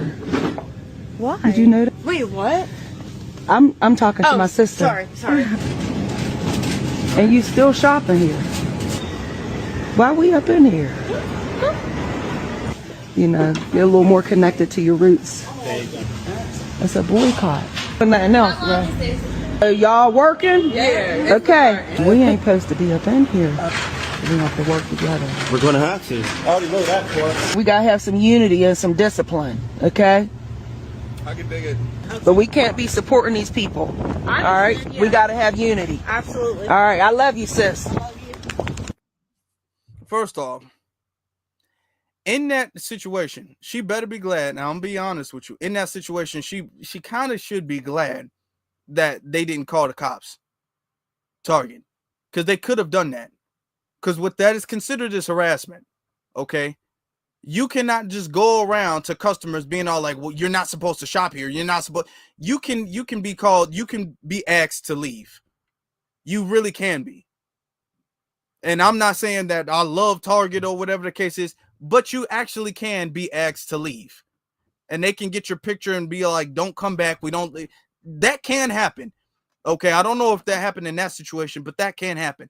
But the thing that bothers me, and it really does, is she's going to Black people. Everybody she went to was Black. Even when that one Hispanic lady was like, what are you talking about? She's all like, I'm not talking to you. I'm talking to my sister. So she's only talking to Black people.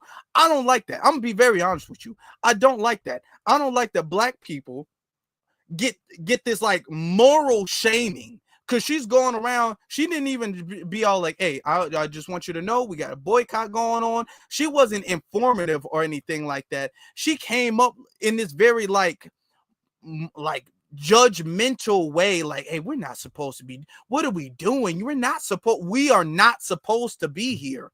We're not supposed to be here. First off, don't come to me with that. Don't come to me with that. We not supposed to be. Don't leave me alone.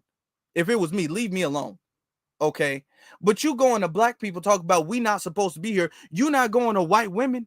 That's my thing. You're not going to white women saying that they're not supposed to be there, and they're the main ones who first off be in Target. Then they're the main ones who benefit from DEI. The Hispanic lady will benefit more than the black lady will, but you telling the Hispanic lady, I'm only talking to the black lady. So us as black people, we supposed to sacrifice, we supposed to go without, we supposed to compromise and go through the inconvenience of not being able to shop at Target or get certain brands or do what we want to do, whether that's Target or Walmart. We're supposed to go without doing that, and you're not going to tell the people who benefit the most they're not supposed to be doing that. Because I don't see a single white woman going to white women being all like, hey, white woman sister, we're not supposed to be here, girl. We gotta go back and to our homes or whatever the case. I don't see a single white woman doing none of that. I don't see a single Hispanic doing none of that. I don't see a single gay white man doing none of that. I don't see a single disabled person doing any of that. All I see is black people like, we got to do it. We got to fight the cause and fight the power. And we got to do it. No, don't shame black people into joining a cause that's not for black people. Don't you do that.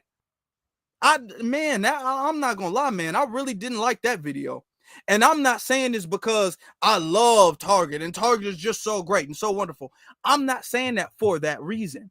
I'm saying it for the reason of, even if there was a boycott, a legitimate, let's say we was boycotting for something 100% black. Let's say it was for reparations. All right.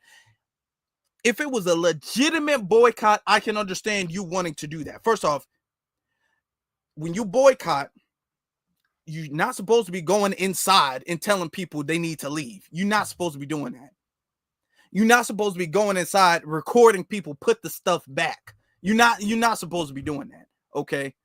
All right. But if it was a legitimate, for real, black cause or something, I could kind of see it. But the thing is that, first off, is that I don't agree with that methodology, but I could see why. But the thing is that it's not.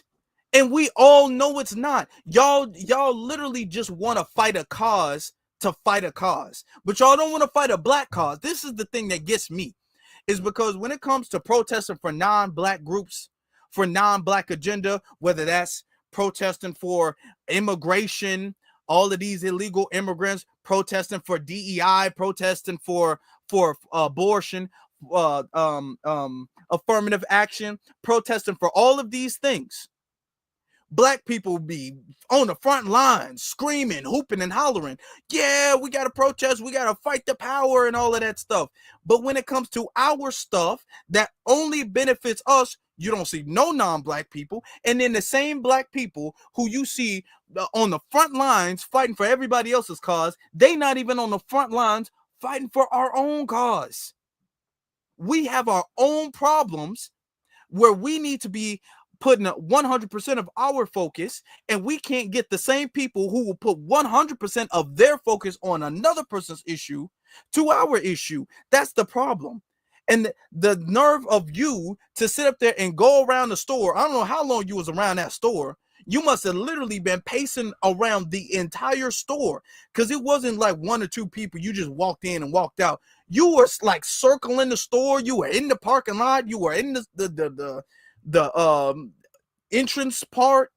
Was you going in the bathroom looking under the stall like, hey, is that a black ankle? Hey, you're not supposed to be here. Like, what are you doing? She's sitting up there pacing around the whole store telling every black person, hey, you know you're not supposed to be here, morally shaming only the black people. It's not like she's shaming nobody else. If she was, it still wouldn't be acceptable, but I could kind of be all like, maybe I get it. But the fact that the Hispanic woman was like, hey, what are you talking about? What's going on? And she said, hey, this ain't your business. Why ain't it her business? She benefiting from DEI. Y'all don't got a problem that she's benefiting from DEI, but she don't got a boycott. So let me get this straight. We have to boycott Target. We as black people, we got to boycott Target for everybody else to benefit.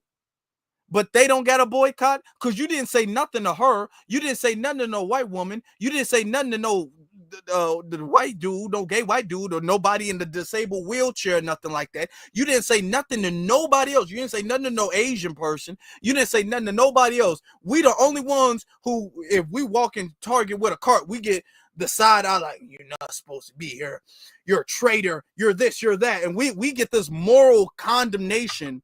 We get demonized, but for fighting, for not participating in a cause, that's not even for black people. And we all know it. That's the thing. We all know it. This is what makes what Jamal Bryant is doing so damn despicable. Because now you got black people essentially checking other black people, turning on other black people over something that he has himself admitted doesn't benefit black people. Or at least, first off, he said it mainly benefits white women. But to say it mainly benefits white women is actually putting it lightly, to be very honest. Because it benefits white women so much so it damn near only benefits them. It benefits them so much so they're damn near, I'm not talking about they benefit out of everybody who benefit a good 30%, 40%, 50%, 60%, 70%, 80%. They're damn near the total of the people who benefit from the DEI initiative. And everybody else get the scraps, and then we get the scraps of the scraps. But yeah, we got to inconvenience ourselves. We got to sacrifice. There's black people who work at Target, who do business at Target.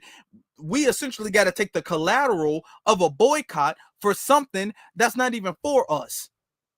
So, man, hell no, man. And this ain't me advertising for Target. Target ain't paying me nothing. But I'm just saying, if y'all don't want to shop at Target, that is totally fine. If y'all want to keep y'all black dollars to y'allself, I 110% support that. With 100%, okay, of my heart. I 100% support that. But my thing is this: don't boycott off of somebody else's cause. I'm not gonna be inconvenienced off of nobody else's cause. Now, if y'all wanted to keep it to yourself and y'all wanted to say, hey, I'm gonna find a black-owned store that's the equivalent of Target or something I can substitute Target with or Walmart with or Amazon with, I am 110% in support of that. Okay? I'm 1,000% in support of that. I'm 1,000% in support of saying I will never shop at Target again. I will never shop at Walmart again. I will never shop at Amazon again. I will go to any other black place. I will inconvenience myself to go to a black restaurant or a black store or shop at a black online business or something like that. I will 100% support that. Okay, I will advertise the black website on my channel and everything like that. I will support that through and through. Okay, to the bottom of my heart, y'all know I will. But my thing is, that's not what they're doing. That is not what they're doing. They're sitting up there fighting and sacrificing on behalf of something that's not going to benefit them. First off, a boycott, let's be realistic. A 40-day boycott is not going to work. Let's be realistic. Y'all, first off, y'all don't have the numbers because you are not no Dr. King. You don't have 1 million people who believe in what you're saying. You don't galvanize people like Dr. King can galvanize people. Okay, you might quote unquote be a pastor, but you don't galvanize that. You don't garner the same level of respect that Dr. King does or does still today, to be honest. You don't. You're not like Dr. King. You're not going to be able to sustain the level of commitment that Dr. King would be able to, because you don't have the respect and integrity that Dr. King does. So it's not going to work. Because the Montgomery bus boycott took over a year before anything changed. And he was able to keep black people locked into that bus boycott. You talking about a 40-day quote unquote fast from Target? That's not gonna work. What do you are you crazy? Do you think that's going to work? Honestly, even if y'all went 40 days and not a single black dollar was shopped at Target online or in stores or nothing like that, or even Walmart, you think that's going to work? You think they're going to be all like, oh yeah, y'all sure showed us. He said he got what, 70,000 people. Dude, that's not going to work. You can still see black people shopping in Target now. That's not going to work. First off, the time is too short. And the reason why it's not going to work is not because black people can't lock in. It's not because black people can't do it. It's not because black people are not disciplined enough to do it. It's because there is not a legitimate rich cause that fuels the heart and the drive to do that. Okay, first off, boycotting, that was one thing in the 60s. We should have upgraded our methodology and our strategies by now. And we should say, you know what, boycotting ain't really what we on right now. We should be on really replacing these other places. That's our mentality. That should be our mentality going forward, is to replace them, not to boycott and have them be partners. That's not, we shouldn't be on that. But even if we were on a boycott for partnership or whatever, boo op the bam, even if we were on that, you're gonna need a bunch of people to lock in for these are companies that make billions of dollars year round. You're gonna need a lot of people to lock in all year long. That means including the holidays. That means including big sales. That means including all of these things. That means all the time. Okay, that means through Christmas. That means through summertime when they having a bunch of summer sales. That means through back to school. That means through the 4th of July, Easter, Halloween, Thanksgiving. That means through all of that stuff. You're not gonna be able to do that. You're not. Okay, you're barely able to keep people locked in for 40 days. And the reason why, not because black people can't do it, if black people were driven and inspired enough to do that, is not because of that, is because of the fact that the person who is supposed to be leading this charge is not like that. The person who's supposed to be leading the charge does not have the integrity or leadership it would take in order to accomplish that feat. He doesn't, and that's just the truth. And we all know that. He has already been exposed as a damn pastor plant, Democrat shield, Democrat flunky, who's there to subliminally implant and indoctrinate the church with a Democrat agenda. He already exposed himself when Kamala was running. He lost a lot of respect when Kamala was running. Ain't nobody gonna back him now. Talking about, you think a bunch of black men, young black men, because that's who you would need. You would need young black men behind you. You would need young black men to respect you. You would need young black men to follow you. You think young black men are going to do that if you sit up there telling black men we need to stop being misogynist and support women. And we not real men if we don't support women. And our mamas raised us and she fed us and changed our diapers and burped us and all of this stuff. Have you guys ever seen or heard of Dr. King doing that? Have you guys ever seen Dr. King single out black men and say, we need to get it together, black men. We need to fall behind black women and we need to support them and stop being misogynist?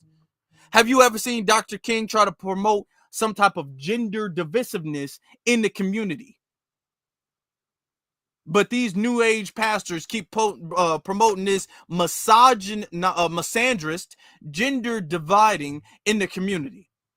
And they wonder why young black men and black women don't follow them.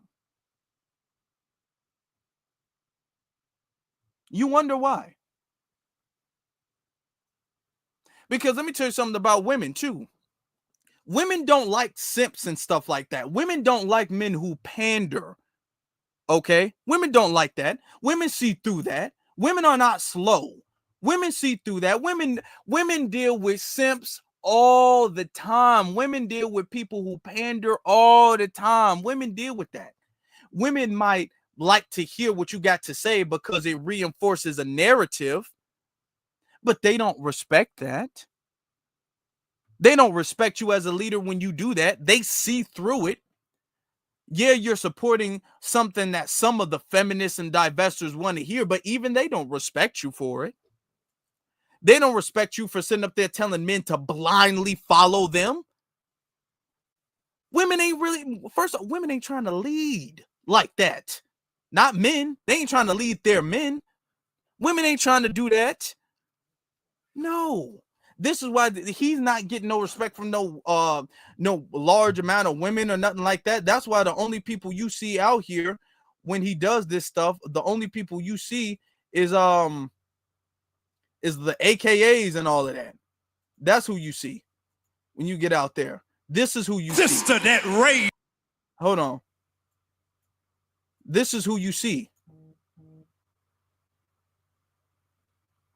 A whole bunch of women, and all of them are AKAs. All of them are from a sorority. What's the word? Sorority. All of them are from that.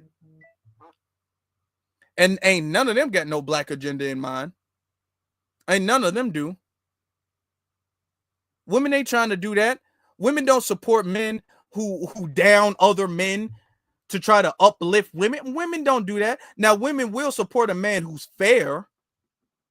Women don't necessarily like a damn misogynist. Don't get me wrong. Women don't like a man who's in up there like, well, men are men, so men are just always right by default.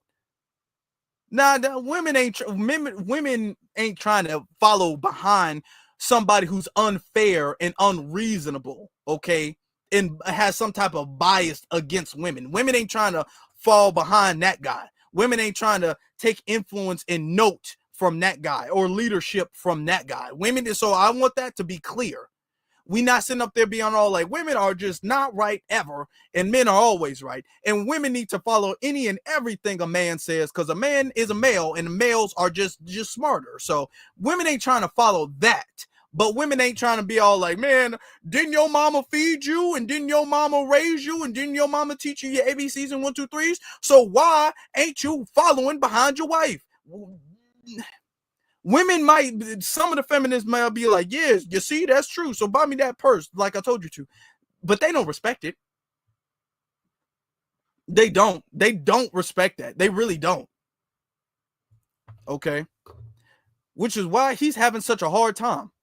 He's having such a hard time because he's not respected by young men or young women. The only people who back him are the sororities and all of that stuff, the old folk who are already locked into the Democratic Party. But the thing is that your influence is shrinking because the sororities and fraternities, that's not a large group of people. And the baby boomers and the senior citizen generation, that's a shrinking group of people. So his influence is shrinking. In order for your influence to grow, you need to start attracting more younger people. So that means your message has to be authentic. If you do not have an authentic message and you just keep regurgitating the same propaganda that people are programmed to listen to, then yeah, you'll be able to maintain the people who are already brainwashed by that propaganda. But for the people who are not brainwashed with that propaganda, they're not going to fall in line. And you're having less and less of this generation, this era of black people who are brainwashed by that propaganda. So his time is coming. His time it's not working. This is why when he was vouching for Kamala Harris, you didn't see that made a difference at all, because it didn't. It did not. It didn't make a difference.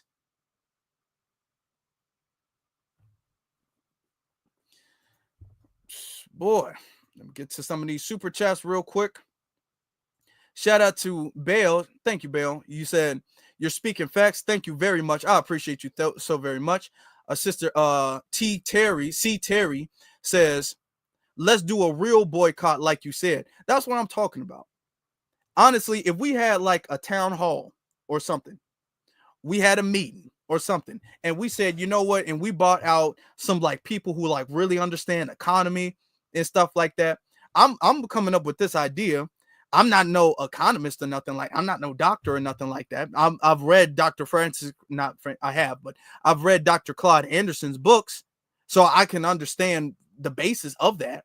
It's not rocket science, but we can really sit down with some experts and some strategists and stuff like that, and people who have influence in the community. It's not going to take that much, and develop a plan. It don't even got to be nationwide too. We could start off locally. We can start off citywide, and then we can expand it to statewide, and then we can expand it locally or nationally. We can start off nationally. We can find the best way to go about doing that. We can, and it will be way more effective. If we say, instead of saying for 40 days, boycott Target, say for 40 days, we're not going to go to the Asian nail salon. To the women who do your nails, you get your feet done, whatever, you can do it yourself, or you can go to another sister to do it. And that will, because they rely on that consistent revenue. They don't have the capital to they're not billionaires and sitting on billions and billions and billions of dollars like Walmart or Target. If you cut their revenue off, just cold turkey, you just bam, cut it off, and they don't know, and don't tell them 40 days too. Why are you spoiling the boycott? They didn't do that in Montgomery. They didn't say we're going to wait 367 days. They didn't tell them when they were going to stop. They said we're going to stop when y'all change. Why would you tell them when you're going to stop? But anyway, don't let them know when you're going to stop. And eventually, they going to bounce. They will bounce. It happens all of the time. They will leave. This is how you get people out of your community. You essentially starve them of resources. It's going to cost them more to be there than it is for them to be there, than it will be to benefit them. So they will leave. When they leave, we are the new suppliers now. Bam, we're right here. We already got the store set up. You wouldn't even got to rearrange the stores or the lights or anything like that. Bam, change the names. We good. Okay. You get some, and then we got more people, not only businesses in the community. Now you got employment. Now you get to hire other people. You get to hire people to work the cashier or nail techs or whatever the case is, or beauty supply stores or whatever the case is. That's what we should be on. Replacement, not no boycott of DEI. How was DEI bringing back Black Wall Street? Now, I want to get to the other super chat, but let's think about it. Let's say we had DEI back tomorrow. Let's say that. If Target, Walmart, Amazon, all of these other places that said we getting rid of DEI, if they said, hey, well, my bad, I'm sorry, we'll never do it again. DEI is back. The same exact DEI we had a couple years ago is right back. Is back like it never left. How is that going to bring back Black Wall Street? What are we going to do with that? How is that really going to benefit us like that? Is it really? Or do we even want that? Do they want that? Let's be honest. Do you think Al Sharpton really wants the return of a Black Wall Street? Do you think that Jamal Bryant really wants the return of a Black Wall Street? Because if anything, that's what you should be preaching in your churches, not no DEI.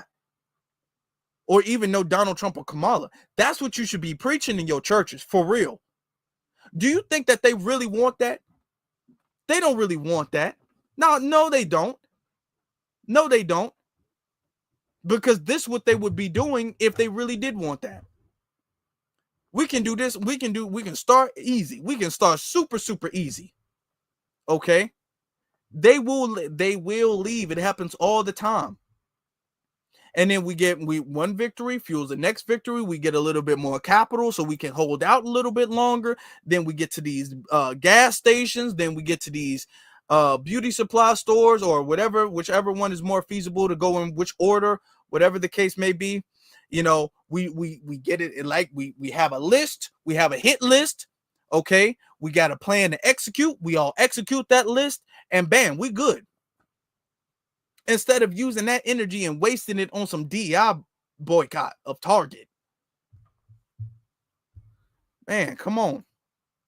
It makes you really think who really wants the benefit of the community, who really has the benefit of community in their minds. And it's not them. It's not. All right. Shout out to Sister Black Spider, sends a $10 super sticker. Thank you very much. And then Jamie says, love what you do. Thank you very much. I appreciate it. I appreciate it, family. I appreciate it. Thank you so very much. That's the truth. And it's not, like I said, it's not rocket science. Nor, I'm going to be honest with you. With the Montgomery bus boycott, that took over a year. If we did this today, with the age of social media, with the benefit of social media, we got YouTube, we got Instagram, Facebook, TikTok, all of that stuff. With that on our side, because let's be honest, Dr. King, Rosa Parks, the civil rights generation, they didn't have no social media. They didn't have cell phones that you could put in your pocket and walk around with it. They didn't have that. Okay? They couldn't just pull a device out of their phone and call somebody from the other side of the country. They couldn't do that. Okay, we can do that. Not only can we call, we can FaceTime. So we can look at somebody's face from the other side of the country on our cell phones. They didn't. That was like crazy future technology to them. With our technology today, we could get that done. It wouldn't even take a whole year to get that done. We could build a Black Wall Street for real. If we just got our plan together and we just mapped out everything, we can't just be going wild with it. We can't be all like, we're gonna boycott everything. Black people spend no money ever. That's not really feasible. You can't sustain that. You have to have a plan you can sustain. When they talked about the bus boycott, did they say, okay, we're gonna have a bus boycott, we're gonna have a taxi boycott, we're gonna have a bike boycott, we're gonna have a sandwich boycott, we're gonna have a milk boycott, we're gonna have an egg boycott, we're gonna have a bread boycott? They can't boycott everything.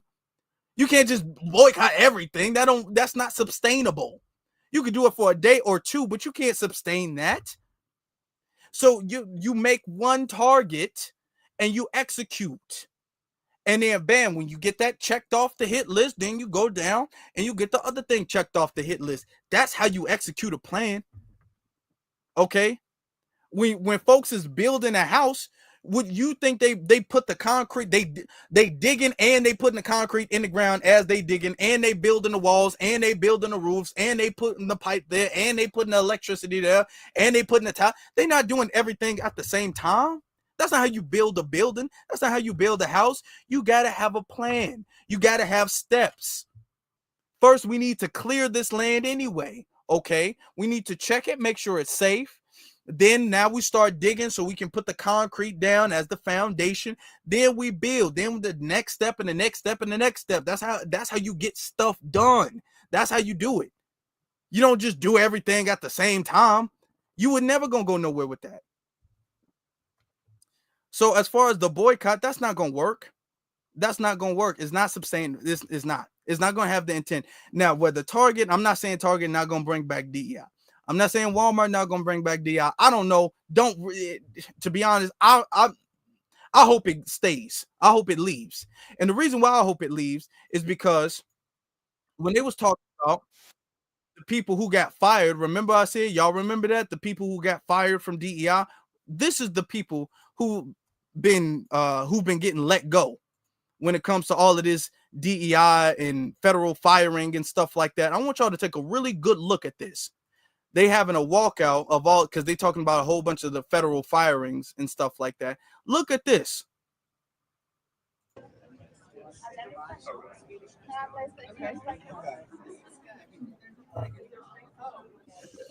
Can you tell us what your message is to these senators while we're walking? I think it's really cruel to fire people for poor performance when they've only had great feedback. We've never had an issue with our performance, and we're doing work for the American public. We're here for safety, and we're patriots. We love our country. That's why we're taking these jobs that don't pay us in the private sector. I'm an accountant. I could get a private sector job tomorrow, but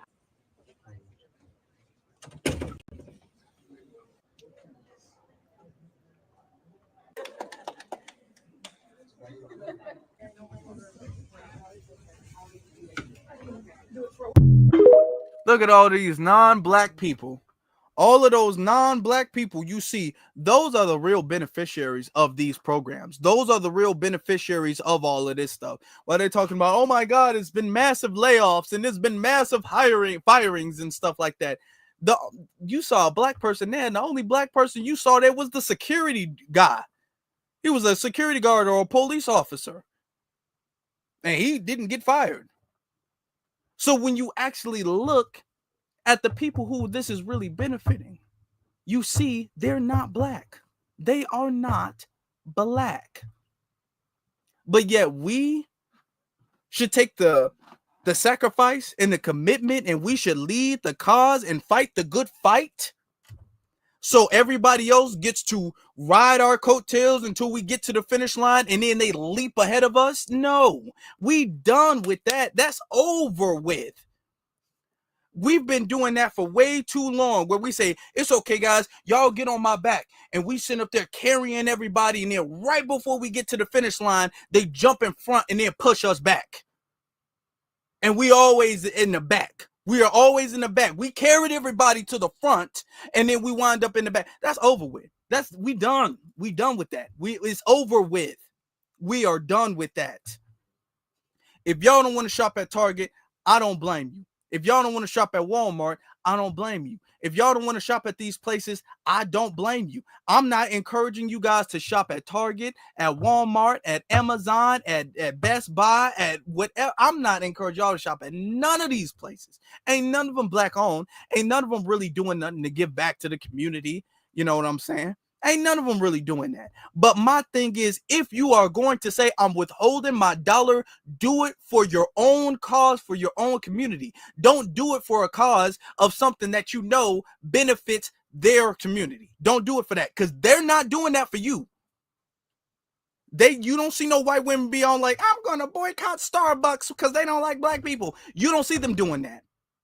You do not see them doing that. You don't see no white women outside of Starbucks talking about, I'm not going to have my coffee this morning because they don't like blacks. You don't see them doing that. Okay? You do not. You don't see the Hispanics outside of, you don't see the Hispanics outside of Home Depot boycotting it. You see them outside Home Depot. You don't see them doing it to boycott Home Depot or Menards or any of these places on our behalf. You don't see these people doing that stuff on our behalf. I want you guys to, if you guys can, because I can't recall a single time anybody, any group of people have boycotted on our behalf for our benefit, who have sacrificed for our benefit, okay? Who have led a charge for our benefit. Yeah, exactly. Chipotle. You don't see him outside of Chipotle doing that, or Taco Bell or Lowe's. You don't see him outside of that doing that. Okay. You don't see him outside of that doing that. No. Let's be honest. There ain't nobody making no sacrifices for us. So as far as making sacrifice for the greater good, and we get the scraps, but we got to face the brunt of that in the most inconvenience, so much so they can still shop at these places and they don't get chastised, they don't get demonized, they don't get criticized, but we got to morally hold our heads down in shame and do the walk of shame because we at Target fighting for somebody else's behalf. Man, hell no. Hell no. Man, no.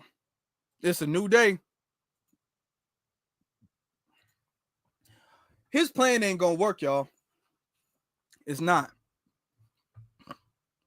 And it's not because Target is just some unstoppable place. It's not because Walmart is unstoppable. It's not because of that. It's because Jamal Bryant is not a respectable man. Jamal Bryant is not a leader. Jamal Bryant is not for black people. Jamal Bryant does not care about black people. Jamal Bryant does not care about the community. Jamal Bryant is doing this for his own best interest because he knows that leading black people astray, which is really what he's doing, will help his own best interest in the eyes of the dominant society. Next thing you know, he's going to get a few $1 million donations, and he's going to buy himself a nice new Rolls Royce or something like that. He's going to have a big, nice house and a whole $1,000 suits and everything like that. He gonna be stepping in the church with Gucci on, talking about this as a gift from the Lord for the work he's done for the people. That's what he would do. And we ain't gonna let him happen. We ain't gonna let that happen. The same way we didn't let him manipulate enough black people into voting for Kamala Harris enough for her to win. We didn't let that happen either. We didn't let it happen. We won't let it happen. I also want to send a shout out to my brother Cyberdyne for the Cash App. I appreciate you, brother. Thank you so very much. I appreciate you. Cyberdyne in here, yeah. Thank you, Cyberdyne. Yeah, 100%. No, we no. Oh, hell no. We're not gonna let that happen. Family, I want y'all to understand, if we want to be serious about this, if we do, it can be done. It's not gonna take rocket scientists. You don't need a doctorate. You don't really even need an economist. Let's be honest. Jamal, he's not an economist. Al Sharpton's not an economist. You don't really need an economist. You just got to know a little bit about what you're doing. You just got to have a clear, concise plan. That's really all you need. You got to have a plan. Of course, you're going to have to know some of the numbers and some of the data. But you can look that up and find that. Okay. Racia, I see you, Racia. Rachia, I'm sorry. I believe it's pronounced. I see you on the PayPal. Thank you so very much. I see you on the PayPal. You just got to have a plan, honestly. And then you got to have enough respect in order to lead the people, because the people ain't going to follow you unless they believe in you, unless they believe in the words that you're saying, unless they believe in your integrity, which is why Dr. King was able to do what he was able to do, which is why Malcolm was able to do what he was able to do, because these people moved in everything they said they did. Okay. And their actions spoke louder than their words many times. So people believed in their integrity, they believed in their agenda, and they believed in their intention and the goal, the overall goal.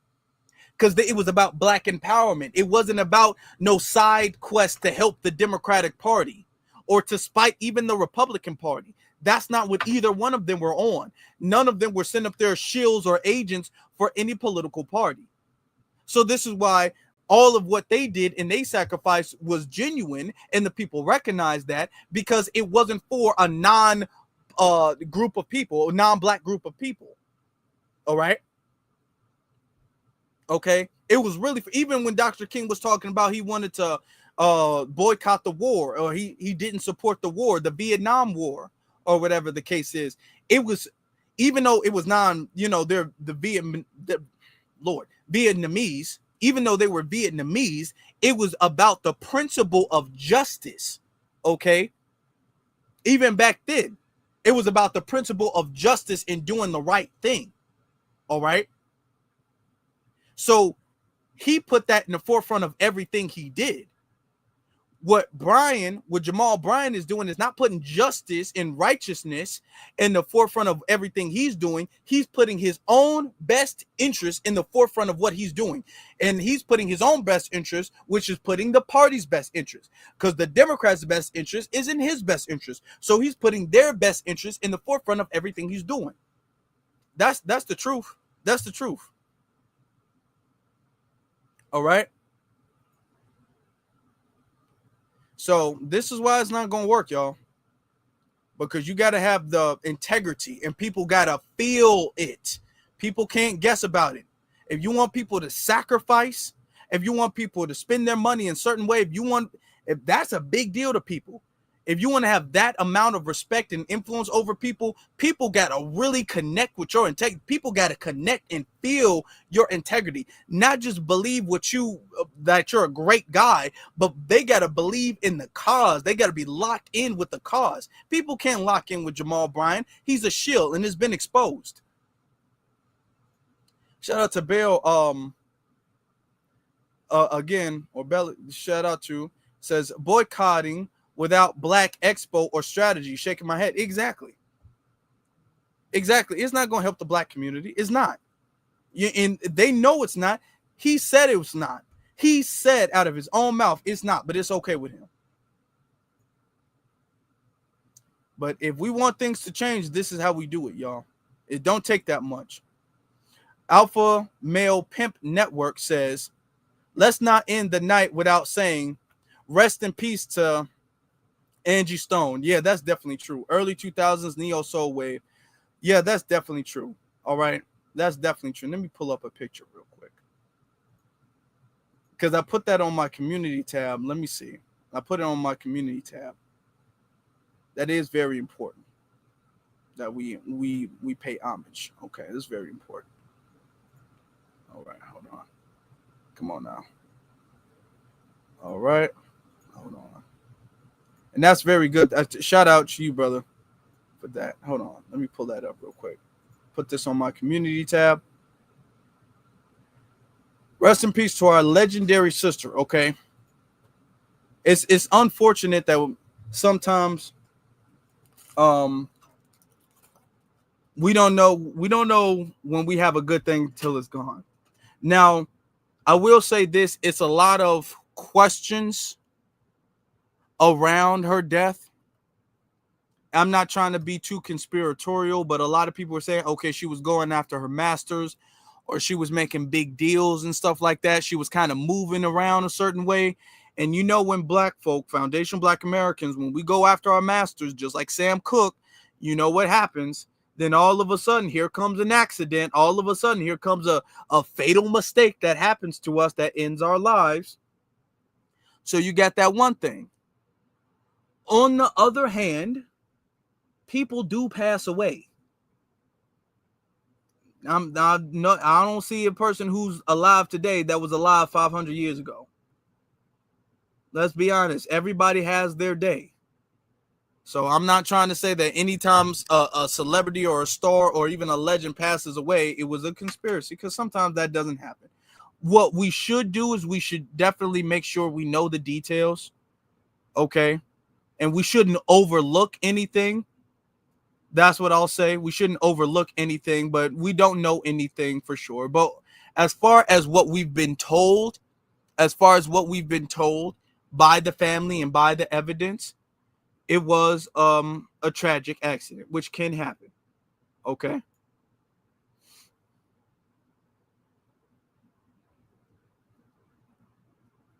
You know. So that's very true. But she was very talented. She was a singer, a songwriter, and an actress. Okay. Which is very, very talented. Okay. You have to be very multifaceted to be able to be talented to the degree she was in all of those lanes. Okay. And I'm saying that because a lot of people who sing their songs, even if they have a beautiful voice, they don't oftentimes write their songs. They might write a little bit, but they don't really write their songs like that. You know, so for her to not only write her songs, but other people's songs, that's something else. Okay. And I'm going to be honest, it can be difficult writing songs for somebody else. Because when you write a song, you might know how you're going to feel when you sing the song, or you might know how you would sing the song. Because certain songs might have certain type of rhythms or speeds. Certain songs are slower. Certain songs are faster. Certain songs are higher. Certain songs are lower. You know, so you might know exactly, okay, this is where you go high. This is where you go low. This is where you speed up. This is where you slow down. This is where you emphasize this word or whatever the case is. So you might know that as you're writing a song for yourself.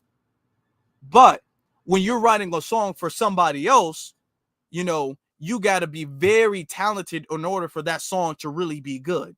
Unless you always write songs for other people. But normally when people write songs for other people, they don't also sing.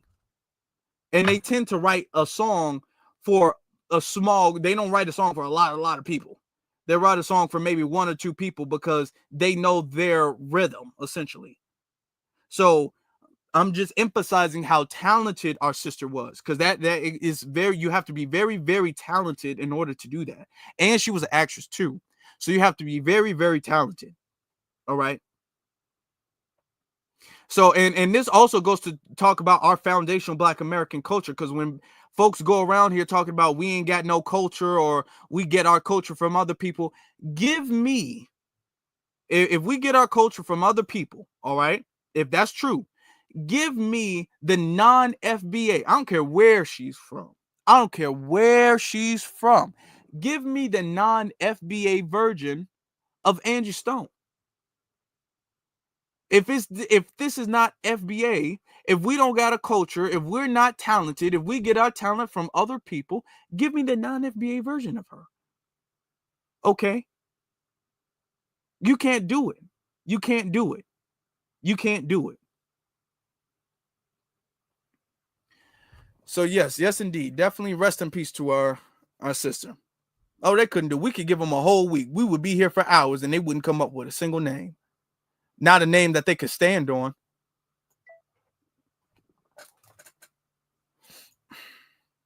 Yes, indeed. Much respect. My condolences to her family. Let me see. You also said,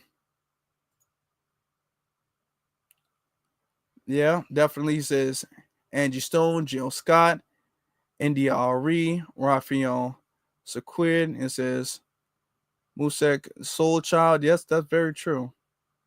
I mean, like I said, we one of a kind, honestly. We really are. We one of a kind. Brother, yeah, there's absolutely no version, no comparison. All right. Let me see. He sends another one. He says, her soul and music video, Black Brother, held #1 spot on 106 and Park for 3 straight weeks. Oh wow. I didn't even know that part. That song still has a lot of relevance today. See, back in the day when we sung with soul, when we made art with soul, whether it was neo soul, whether it was R&B, whether it was even rap, okay, when we had when soul into it, okay, like how we would talk about how our grandmothers and stuff, our ancestors would quote unquote put their foot in some food, put love in, when we would like put our like energy, essentially our heart and our soul into whatever we do. When we would do that, it would make what we did so classic, okay, and so timeless. That's why you can go back in the day and you can have a new person who's 12 years old and 15 years old, wasn't alive when those songs were out, when those songs first came out, but they would still connect with that stuff because that stuff is timeless. Timeless stuff will have for new generations of people forever and ever and ever. That's why there's certain aspects that are timeless of like 90s R&B and 2000s R&B and 80s songs, and whether that's pop, whether that's rap, whether that's R&B, whether that's whatever, okay, because it's a soul into it, okay, which makes the art timeless, you know. But we would be here all night if we was to talk about that, honestly. But I think that's a really good way to close this evening. So thank you for that, brother. Y'all make sure that you guys follow me on my various social media platforms. That is Afro Elite on Instagram and Afro Elite on X, and the links to both of those are in the description below. Also, make sure that you guys hit that subscribe button, hit that like button, hit that notification button. Make sure that you guys have all of that stuff pressed, okay? We got to get y'all been wonderful, phenomenal with the like. So hit that like, hit that subscribe, and hit that notification bell. That way you guys do not miss out on anything in the upcoming future, all right? Because we got some good stuff coming up. Ladies and gentlemen, brothers and sisters, all right? We do. And I appreciate you guys for being here with us this evening. I really do. And now, with that being said, brothers and sisters, B1 salute to every single last one of you all. Thank you all for watching, and y'all stay blessed.